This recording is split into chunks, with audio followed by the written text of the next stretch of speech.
কুরবানির ইতিহাস খুবই প্রাচীন। আবুল বাশার হযরত আদম আলাইহিস সালাতু ওয়াস সালাম থেকে এই বিধান চলে আসছে। হযরত আদম আলাইহিস সালাতু ওয়াস সালামের ছেলে হাবিল এবং কাবিলের কুরবানি দেওয়ার সংবাদ, কুরবানি পেশ করার বৃত্তান্ত আমরা মহাগ্রন্থ আল কোরআন থেকে জেনেছি না ভাই? কথা বলেন প্রিয় ভাইরা, আল কোরআন এ ব্যাপারে কি বলছে শুনুন। আল্লাহ রাব্বুল আলামিন বলেন, ওয়াতলু আলাইহিম নাবাআ বনাই আদম বিল হক ইয ক্বাররাবা কুরবানান ফাতুকবিলা মিন আহাদিহিমা ওয়া লাম ইউতাকাব্বাল মিনাল আখার। আল্লাহ রাব্বুল আলামিন তার নবীকে বলছেন, নবী আপনি আদমের দুই পুত্র হাবিল এবং কাবিলের কুরবানির সংবাদ তাদের কাছে তেলাওয়াত করে শোনান, তাদের কাছে বর্ণনা করুন। আল্লাহ রাব্বুল আলামিন বলছেন, ইন ক্বাররাবা কুরবানান ফাতুকবিলা মিন আহাদিহিমা ওয়া লাম ইউতাকাব্বাল মিনাল আখার। হাবিল এবং কাবিল দুই ভাই যখন কুরবানি দিয়েছিল, তাদের মধ্যে একজনের কুরবানি কবুল হয়েছিল, অপরজনের কুরবানি কবুল হয় নাই, জমিনে পড়েছিল। যার কুরবানি কবুল হলো না সে বলেছিল, লা আকতুলান্নাক, আমি অবশ্যই তোমাকে হত্যা করব, ফেরলি আই উইল কিল ইউ, আমি তোমাকে হত্যা করব। আর যার কুরবানি কবুল হয়েছিল সে বলেছিল জবাবে, ইন্নামা ইয়াতাকাব্বালুল্লাহু মিনাল মুত্তাকিন, নিশ্চয়ই আল্লাহ তাআলা ওই ব্যক্তির কুরবানি কবুল করেন যে ব্যক্তির ভিতরে তাকওয়া আছে, খোদাভীতি আছে। কথা বুঝতেছেন প্রিয় ভাইরা? আল্লাহ তাআলা কোরআনে কারীমের মধ্যে খুবই ছোট করে হাবিল এবং কাবিলের কুরবানির বর্ণনা দিয়েছেন। তাফসীরের কিতাবে এসেছে, তাফসীর ইবনে কাসীরের মধ্যে, যে আদম আলাইহিস সালাতু ওয়াস সালামের দুই পুত্র হাবিল এবং কাবিলের কুরবানির ইতিহাস এরকমই। হযরত আদম আলাইহিস সালাতু ওয়াস সালাম এবং হাওয়া আলাইহা সালাতু ওয়াস সালাম এই পৃথিবীতে যখন আগমন করলেন, তাদের সন্তান প্রজনন এবং বংশ বিস্তার শুরু হলো।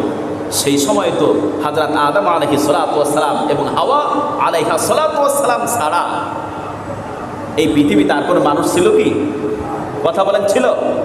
এই পৃথিবীতে আর কোনো মানুষ ছিল না। তখন আল্লাহ তাআলা হযরত আদম আলাইহিস সালাতু ওয়াস সালামের মধ্যে শরীয়তের কিছু নিয়ম নির্ধারণ করে দিলেন। আপনারা তো অনেকেই জানেন, হাওয়া আলাইহা সালাতু ওয়াস সালামের প্রতি গর্ভ থেকে যম সন্তান জন্মগ্রহণ করত, একটি ছেলে একটি মেয়ে, ঠিক না? একটি ছেলে একটি মেয়ে, এভাবেই করে প্রতি গর্ভ থেকে যম সন্তান জন্মগ্রহণ করত। প্রিয় ভাইরা, হযরত আদম আলাইহিস সালাতু ওয়াস সালামের শরীয়তের নিয়ম ছিল এরকম যে একই গর্ভ থেকে আসা ছেলে মেয়ে, একই গর্ভ থেকে আসা ছেলে মেয়ে আপন সহোদর ভাই বোন হিসাবে গণ্য হবে, তাদের মধ্যে বৈবাহিক সম্পর্ক একদম হারাম। কথা বুঝতেছেন? তবে পরবর্তী গর্ভ থেকে আসা ছেলের সাথে প্রথম গর্ভ থেকে আসা মেয়ের বিবাহ হবে, এবং পরবর্তী গর্ভ থেকে আসা মেয়ের সাথে প্রথম গর্ভ থেকে আসা ছেলের বিবাহ হবে। কথা বুঝতেছেন প্রিয় ভাইরা? কাবিলের সাথে যেই মেয়েটি জন্মগ্রহণ করেছিল তার নাম ছিল ইকলিমা। নাম কি? কথা বলেন। নাম ইকলিমা। সে দেখতে ছিল পরমা সুন্দরী, চমৎকার দেখতে ছিল, তার নাম ছিল ইকলিমা। আর হাবিলের সাথে জন্মগ্রহণ করেছিল যেই মেয়েটি, তার নাম ছিল লিউজা। সে ছিল দেখতে অত্যন্ত কালো কুৎসিত। হযরত আদম আলাইহিস সালাতু ওয়াস সালামের শরীয়তের আইনটা কি? যে একই গর্ভ থেকে আসা ছেলে মেয়ের মধ্যে বৈবাহিক সম্পর্ক হারাম, ঠিক না প্রিয় ভাইরা? এবং কাবিলের সাথে যে মেয়েটি জন্মগ্রহণ করেছিল ইকলিমা, সে দেখতে ছিল পরমা সুন্দরী। কাবিল আসমানি সিদ্ধান্ত অমান্য করতে চাইল, সে তার সাথে আসা ইকলিমার সাথে বিবাহ বন্ধনে আবদ্ধ হতে চাইল। হযরত আদম আলাইহিস সালাতু ওয়াস সালাম তার কলিজার টুকরা সন্তান হাবিল এবং কাবিলকে ডাকলেন, তাদেরকে বোঝালেন, কিন্তু কাবিল কোনো ক্রমে হাবিলের সাথে আসা মেয়েটি তো ছিল কালো কুৎসি, তার সাথে সে বিবাহ বন্ধনে আবদ্ধ হবে না। সে তার সাথে আসা মেয়েটির সাথে ইকলিমার সাথে সে বিবাহ করতে চাইল। সে আল্লাহ পাকের এই সিদ্ধান্তকে অমান্য করল। হযরত আদম আলাইহিস সালাতু ওয়াস সালাম তাকে বুঝালেন, কোনো ক্রমে সে বুঝতে চাইল না। একটি পর্যায়ে এসে হযরত আদম আলাইহিস সালাতু ওয়াস সালাম তাকে বকাঝকা করলেন। কি করলেন? বকাঝকা করলেন। এরপরেও সে আসমানের সিদ্ধান্তকে ডিনাই করল। আমার ভাইরা, এরপর হযরত আদম আলাইহিস সালাতু ওয়াস সালাম কলিজার টুকরা সন্তান হাবিল এবং কাবিলকে বললেন, তোমরা আল্লাহর সন্তুষ্টির জন্য কুরবানি পেশ করো। যার কুরবানি আল্লাহর কাছে গ্যারান্টিড হবে, যার কুরবানি আল্লাহর কাছে মঞ্জুর হয়ে যাবে, তার সাথে আমার কলিজার টুকরা সন্তান ইকরামার বিবাহ দেব। এখন হাবিল এবং কাবিল দুজনই কুরবানি পেশ করল। কাবিল ছিল পিসাই কৃষক চাষি, সে গম চাষ করতো। কি চাষ করতো? কথা বলেন, ঘুম আসছে কেন এত? একটু হাত লম্বা করেন তো, অত গুরুত্বপূর্ণ কথা বলছি, ঘুমায়েন না। কাবিল পেশায় কি ছিল?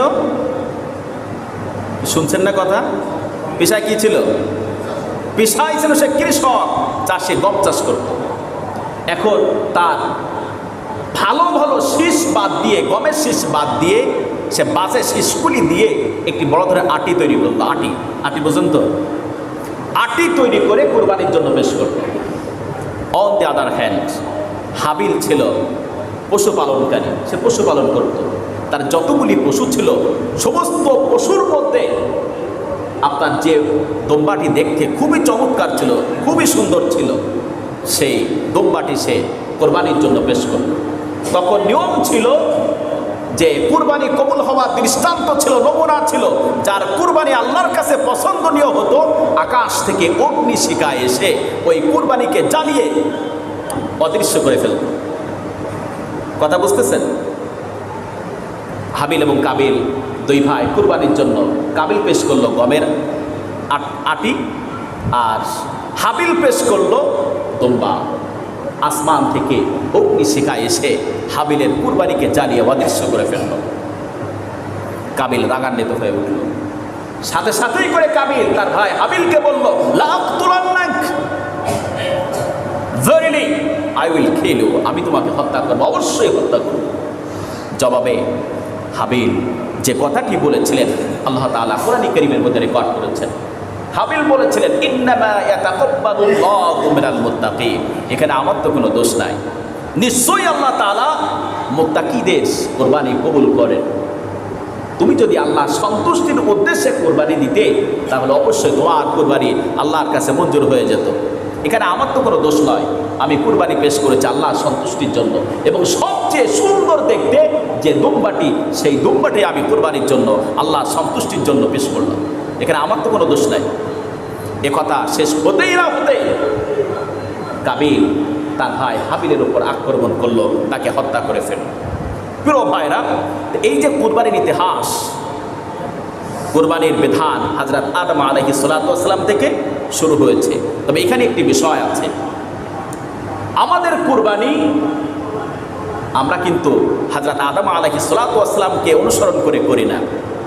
সুন্নাত আবিকুম ইব্রাহিম, আমরা হযরত মুসলিম জাতির পিতা হযরত ইব্রাহিম আলাইহিস সালাতু ওয়াস সালামের কুরবানিকে আমরা অনুসরণ করেই কুরবানি করি। আমরা তারই সুন্নাত আমরা মান্য করি। কথা বুঝতেছেন?